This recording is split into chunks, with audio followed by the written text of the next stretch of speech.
क्या कोई आपको तब भी चुनेगा जब आपकी सच्चाई आसान न हो? Will you love me anyway सिर्फ एक प्रेम कहानी नहीं है। ये उस डर की कहानी है जो हर इंसान के दिल में छुपा होता है। इस कहानी में प्यार है, लेकिन शर्तों के साथ नहीं। यहाँ उम्मीद है, लेकिन गारंटी के बिना। अगर आपने कभी खुद से ये सवाल पूछा है कि अगर मैं पूरी तरह टूट जाऊं, तो क्या कोई फिर भी मेरे साथ रहेगा? तो यह कहानी आपके दिल को छू जाएगी।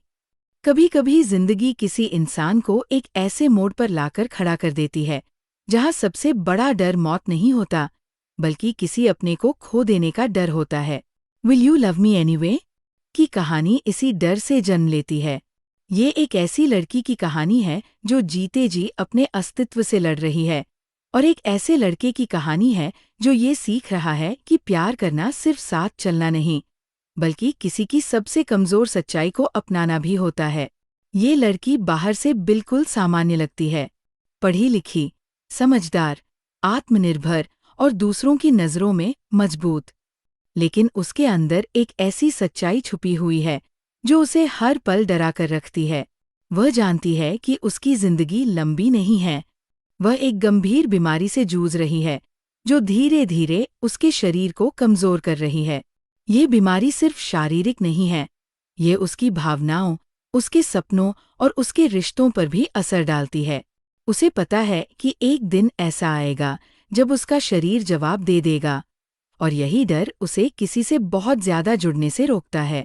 वह अपने दर्द को दुनिया से छुपाने की पूरी कोशिश करती है। अस्पताल के चक्कर, दवाइयाँ, थकान, सब कुछ वह मुस्कान के पीछे छुपा लेती है। वह नहीं चाहती कि लोग उसे दया की नज़रों से देखें। उसे सबसे ज्यादा डर इस बात से लगता है कि अगर कोई उसे पूरी सच्चाई के साथ जान लेगा, तो शायद वो उससे दूर चला जाएगा। इसलिए वह रिश्तों को एक सुरक्षित दूरी पर रखती है। उसी दौरान उसकी जिंदगी में प्रवेश करता है कहानी का नायक। वह लड़का जिंदगी को हल्केपन से लेने वाला, ज्यादा सोचने वाला नहीं, और अपने सपनों में डूबा हुआ है। उसकी दुनिया सरल है, दोस्त, काम, भविष्य के छोटे छोटे प्लान। वह बीमारी और मौत जैसे शब्दों से दूर रहता है। उसकी सोच में प्यार खुशियों का नाम है, डर और दर्द का नहीं।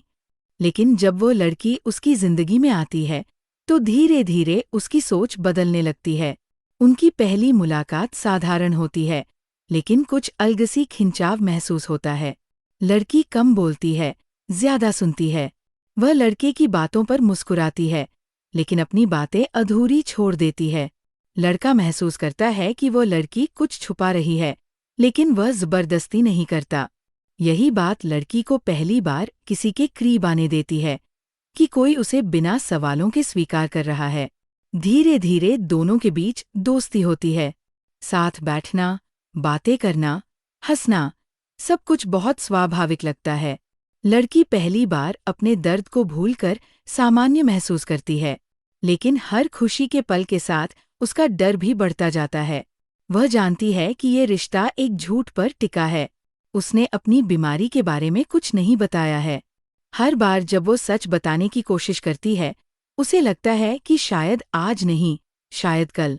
लड़का उससे प्यार करने लगता है, और लड़की भी, लेकिन उसका प्यार हमेशा डर के साए में रहता है। वो खुद से बार बार पूछती है कि क्या उसे किसी ऐसे इंसान से प्यार करने का हक है, जिसकी जिंदगी शायद पूरी नहीं होगी। क्या ये सही है कि वह किसी को अपने दर्द का हिस्सा बनाए? जैसे जैसे उनका रिश्ता गहराता है, लड़की की तबीयत बिगड़ने लगती है। कमजोरी, थकान और अस्पताल के चक्कर बढ़ जाते हैं। वह बहाने बनाकर लड़के से मिलने से बचती है। उसे डर है कि कहीं वह उसकी हालत देखकर सच्चाई समझ न ले। लड़का उसकी दूरी को गलत समझता है। उसे लगता है कि शायद लड़की का प्यार कम हो रहा है। यहीं से कहानी में गलतफहमियां जन्म लेने लगती है। लड़का सवाल करता है, और लड़की जवाब देने से बचती है। हर सवाल उसे उस सच्चाई के और करीब ले जाता है, जिससे वो भाग रही है। अंततः एक ऐसा पल आता है जब सच छुपाना असंभव हो जाता है। अस्पताल, डॉक्टर और रिपोर्ट्स, सब कुछ लड़के के सामने आ जाता है। जब लड़के को उसकी बीमारी के बारे में पता चलता है, तो वह टूट जाता है। उसे सबसे ज्यादा दर्द इस बात का नहीं होता कि लड़की बीमार है, बल्कि इस बात का होता है कि उसने उससे इतना बड़ा सच छुपाया। उसे लगता है कि उस पर भरोसा नहीं किया गया। गुस्सा, डर और दर्द, सब कुछ मिलकर उसे लड़की से दूर कर देता है। लड़की जानती थी कि ऐसा ही होगा। यही उसका सबसे बड़ा डर था। वो खुद को दोषी मानती है, लेकिन साथ ही राहत भी महसूस करती है कि अब उसे झूठ नहीं जीना पड़ेगा। वो खुद को समझाती है कि शायद यही सही है। वो नहीं चाहती कि लड़का उसके साथ सिर्फ दया या मजबूरी में रहे। लड़का भी अपने अंदर एक युद्ध लड़ रहा होता है। वह लड़की से प्यार करता है, लेकिन बीमारी और भविष्य का डर उसे तोड़ देता है। उसे लगता है कि वह इस सच्चाई के साथ जी नहीं पाएगा। वह अपने आप को कमजोर समझता है और यही कमजोरी उसे पीछे हटने पर मजबूर कर देती है। इस दूरी के दौरान लड़की की हालत और बिगड़ जाती है। वह शारीरिक रूप से भी और मानसिक रूप से भी टूटने लगती है। लेकिन इसी टूटन के बीच वो खुद को समझने लगती है। वह सीखती है कि उसका अस्तित्व किसी के प्यार पर निर्भर नहीं होना चाहिए। वह पहली बार अपने डर को स्वीकार करती है। समय बीतता है और लड़का धीरे धीरे ये समझने लगता है कि वह जिस चीज से भाग रहा था, वही असली प्यार की परीक्षा थी। उसे एहसास होता है कि प्यार सिर्फ खुशियों के दिनों में साथ चलने का नाम नहीं है, बल्कि मुश्किलों में हाथ थामे रहने का नाम है। वह लड़की के पास लौटता है, इस बार बिना सवालों के, बिना शर्तों के। वह उससे सिर्फ इतना कहता है कि उसे डर लगता है, लेकिन वो भागना नहीं चाहता। वो सीख चुका है कि प्यार परफेक्ट हालात में नहीं, बल्कि सच्चाई के साथ होता है। कहानी का अंत कोई परीक्षा जैसा नहीं है। बीमारी पूरी तरह ठीक नहीं होती, डर पूरी तरह खत्म नहीं होता, लेकिन एक चीज बदल जाती है, दोनों का नजरिया। अब सवाल ये नहीं रहता कि क्या तुम मुझे वैसे ही प्यार करोगे, बल्कि ये बन जाता है कि हम आज को पूरी तरह कैसे जिए। लड़के की वापसी अचानक नहीं होती। ये कोई फिल्मी दौड़ नहीं है, जहां वह बारिश में भागता हुआ आए और सब कुछ ठीक हो जाए। उसकी वापसी धीमी है, सोच समझ कर ली गई है। वह पहले खुद से लड़ता है, अपने डर से, अपनी सीमाओं से, उस भविष्य से जिसे वह देख नहीं पा रहा। उसे एहसास होता है कि वह लड़की से उतना नहीं डरा था, जितना उस दर्द से डरा था, जो उसे खोने पर महसूस हो सकता था। और ये समझ उसके अंदर एक अजीब सी शांति ले आती है। जब वो लड़की के सामने फिर खड़ा होता है, तो लड़की के चेहरे पर कोई उम्मीद नहीं होती। बहुत बार टूटने के बाद इंसान उम्मीद करना छोड़ देता है। वह उसे देखकर खुश नहीं होती, नहीं नाराज, बस एक थकी हुई सी स्वीकृति होती है, जैसे वो कह रही हो, मैं जानती थी तुम जाओगे, और अगर आए भी तो शायद देर से। ये पल कहानी का सबसे भारी पल होता है, क्योंकि यहाँ कोई आरोप नहीं है, कोई शिकायत नहीं है। बस दो लोग हैं जो अपने अपने डर के साथ खड़े हैं। लड़का उससे माफी नहीं मांगता, क्योंकि उसे समझ आ चुका है कि माफी शब्दों से नहीं, मौजूदगी से साबित होती है। वह बस ये कहता है कि उसे डर लगता है, आज भी लगता है, लेकिन वह अब भागना नहीं चाहता। वह स्वीकार करता है कि वह मजबूत नहीं है, लेकिन वह कोशिश करना चाहता है। लड़की पहली बार किसी को इतना ईमानदार देखते हुए खुद को सुरक्षित महसूस करती है। उसे एहसास होता है कि प्यार का मतलब ये नहीं कि सामने वाला कभी डरे ही नहीं, बल्कि यह है कि डर के बावजूद वह रुके। इसके बाद उनकी जिंदगी बहुत आसान नहीं हो जाती। अस्पताल, दवाइयाँ, थकान, ये सब अब भी मौजूद है।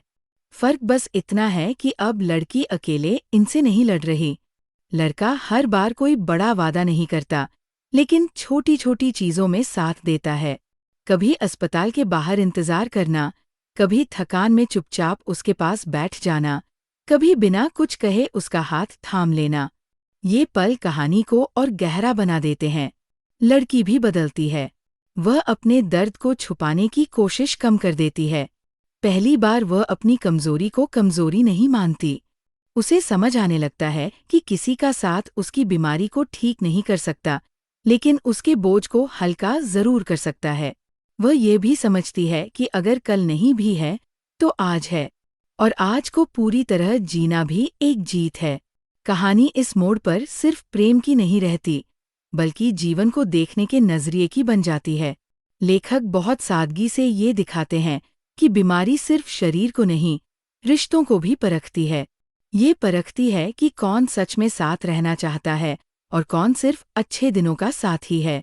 लड़का धीरे धीरे ये सीखता है कि भविष्य की चिंता में वर्तमान को खो देना भी एक तरह की हार है। समय के साथ लड़की की हालत कभी सुधरती है, कभी बिगड़ती है। कुछ दिन अच्छे होते हैं, कुछ बहुत मुश्किल। लेकिन इन उतार चढ़ाव के बीच दोनों के रिश्ते में एक स्थिरता आ जाती है। अब सवाल पूछे नहीं जाते, क्योंकि जवाब साथ रहने में मिल जाते हैं। लड़की अब ये नहीं पूछती कि क्या तुम मुझे वैसे ही प्यार करोगे, और लड़का अब ये नहीं सोचता कि अगर कल कुछ हो गया तो क्या होगा। वे बस आज के दिन को चुनते हैं। कहानी का सबसे भावुक हिस्सा तब आता है जब लड़की अपने डर को शब्दों में ढालती है। वह कहती है कि उसे सबसे ज्यादा डर दर्द से नहीं, बल्कि इस बात से लगता है कि कहीं उसकी बीमारी किसी और की जिंदगी को बोझ न बना दे। लड़का पहली बार उसे साफ साफ कहता है कि प्यार बोझ नहीं होता, और अगर कभी होता भी है तो वो बोझ नहीं, जिम्मेदारी बन जाता है। ये संवाद कहानी का दिल है। लेखक यहाँ बहुत खूबसूरती से ये दिखाते हैं कि सच्चा प्यार कोई चमत्कार नहीं करता। वह बीमारी को खत्म नहीं करता, समय को नहीं रोकता, लेकिन वह इंसान को ये ताकत देता है कि वह डर के साथ भी जी सके। लड़की अब ये समझने लगती है कि उसका मूल्य उसकी बीमारी से तय नहीं होता। वह सिर्फ एक बीमार लड़की नहीं है, बल्कि एक इंसान है जिसे प्यार, गुस्सा, खुशी और सपने देखने का पूरा हक है। अंत की ओर कहानी और शांत हो जाती है। कोई बड़ा क्लाइमैक्स नहीं, कोई चौंकाने वाला मोड़ नहीं। बस जिंदगी जैसे चलती है वैसे ही आगे बढ़ती है। पाठक को ये एहसास कराया जाता है कि हर कहानी का अंत सुखद या दुखद होना जरूरी नहीं होता। कुछ कहानियां बस सच्ची होती है, और यही उनकी सबसे बड़ी खूबसूरती होती है। आखिरी पन्नों में लेखक हमें ये सोचने पर मजबूर करते हैं कि अगर हमें पता हो कि समय सीमित है, तो हम प्यार को कैसे जिएंगे। क्या हम डर में जिएंगे, या हर पल को पूरी सच्चाई के साथ अपनाएंगे। लड़की और लड़के की कहानी हमें यही सिखाती है कि प्यार का सबसे शुद्ध रूप वही है जो बिना गारंटी के भी साथ रहने का चुनाव करता है। कहानी यहाँ खत्म होती है, लेकिन उसका सवाल पाठक के साथ रह जाता है। क्या हम किसी को उसकी सबसे कमजोर सच्चाई के साथ स्वीकार कर सकते हैं? क्या हम ये कह सकते हैं, मुझे डर लगता है, लेकिन फिर भी मैं तुम्हारे साथ हूँ? Will you love me anyway? इसी सवाल का जवाब नहीं देती, बल्कि हमें आईना दिखाती है। ये दिखाती है कि सच्चा प्यार सवाल नहीं पूछता, बल्कि उस सवाल के साथ भी टिके रहने की हिम्मत देता है। ये कहानी हमें सिखाती है कि प्यार परफेक्ट जिंदगी का इंतजार नहीं करता।